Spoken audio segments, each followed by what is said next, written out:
FIFA ലോകകപ്പ് ആവേശത്തിന്റെ കൊടുമുടിയിലെത്തി നിൽക്കുമ്പോൾ മത്സരങ്ങൾ തടസ്സമില്ലാതെ കാണുന്നതിനായി സംസ്ഥാനത്ത് രാത്രി സമയങ്ങളിലെ വൈദ്യുതി നിയന്ത്രണം പരമാവധി ഒഴിവാക്കാൻ സർക്കാർ നടപടി. കാലവർഷത്തിൽ കുറവുണ്ടായതിനെ തുടർന്ന് കടുത്ത പ്രതിസന്ധിയുണ്ടെങ്കിലും ഉയർന്ന വിലയ്ക്ക് പുറത്തുനിന്ന് വൈദ്യുതി വാങ്ങി ഫുട്ബോൾ പ്രേമികൾക്ക് തടസ്സമില്ലാതെ കളി കാണാനുള്ള സൗകര്യമൊരുക്കുമെന്ന് വൈദ്യുതി മന്ത്രി Sunny Joseph. FIFA world cup വളരെ ഒരു ആവേശകരമായ ഘട്ടത്തിലേക്ക് കടന്നിരിക്കുകയാണ്. ഇപ്പോൾ നോക്കൌട്ട് റൗണ്ടിലേക്ക് മത്സരങ്ങൾ കടന്നിരിക്കുക. ഇപ്പോൾ ലോകം മുഴുവൻ ഒരു കാൽപന്തിലേക്ക് ചുരുങ്ങുന്നു എന്നല്ലമാണ് വിശേഷണം.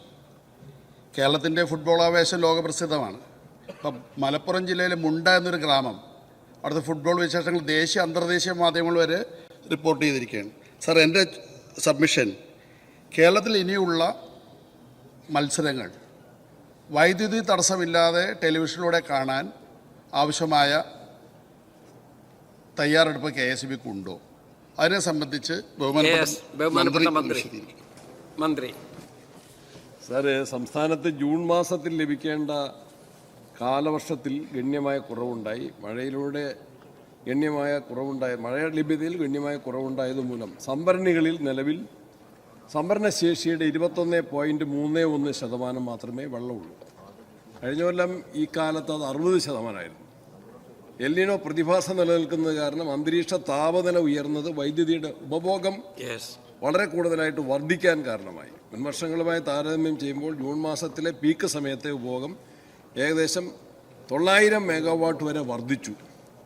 അതിനാൽ പീക്ക് സമയത്ത് ചില നിയന്ത്രണങ്ങൾ ചില ദിവസങ്ങളിൽ മാത്രം ഏർപ്പെടുത്തേണ്ടതായിട്ട് വന്നു.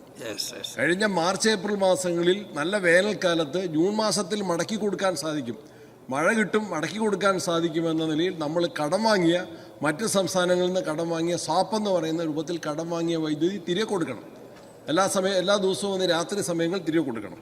അപ്പോൾ ഈ വിഷയങ്ങളുണ്ട്. നിലവിൽ പീക്ക് ലോഡ് സമയത്ത് ഫിഫ വേൾഡ് കപ്പ് നടക്കുന്ന സംസ്ഥാനത്തെ ജനങ്ങൾക്ക് ലോകകപ്പ് ഫുട്ബോൾ മത്സരങ്ങൾ കാണുന്നതിനായി ആ സമയങ്ങൾ പരമാവധി വൈദ്യുതി നിയന്ത്രണം ഒഴിവാക്കാനുള്ള ശ്രമം നടന്നു. കൂടുതൽ വൈദ്യുതി കൂടുതൽ വില കൊടുത്ത് വാങ്ങുന്നതിനുള്ള നടപടികൾ സ്വീകരിച്ചു. ഇതിനായിട്ട് റെഗുലേറ്ററി കമ്മീഷൻ്റെ അനുവാദം ലഭിച്ചു കഴിഞ്ഞു. പകൽ സമയത്ത് മാത്രം ലഭ്യമാകുന്ന സോളാർ വൈദ്യുതി രാത്രി സമയത്ത് കൂടി സ്റ്റോർ ചെയ്ത് ലഭ്യമാക്കാനുള്ള ബാറ്ററി സ്റ്റോറേജ് സംവിധാനങ്ങൾ വേഗത്തിലാക്കാനും നടപടികൾ സ്വീകരിക്കുന്നതാണ്. അംഗത്തിൻ്റെ ആശങ്ക വളരെ കാര്യമാണ്. അത് പരിഹരിക്കാൻ പരമാവധി ശ്രമിച്ചുകൊണ്ടിരിക്കും. നിങ്ങളുടെ സ്വപ്നങ്ങൾ ഡിജിറ്റൽ ലോകത്തേക്ക് മാറ്റാൻ റെഡിയാണ്. ജയ് ഭാരത് ആർട്സ് ആൻഡ് സയൻസ് കോളേജിൽ ഇതാ ട്രെൻഡിംഗ് കോഴ്സുകൾ. ഡാറ്റ സയൻസ് മുതൽ വെബ് ടെക്നോളജീസ് വരെ അത്യാധുനിക ലാബ് സൗകര്യങ്ങൾ, എക്സ്പീരിയൻസ്ഡ് ഫാക്കൽറ്റീസ്, പിന്നെ മികച്ച പ്ലേസ്മെന്റ് സപ്പോർട്ടും. Jai Bharat arts and science college, Perumbavoor.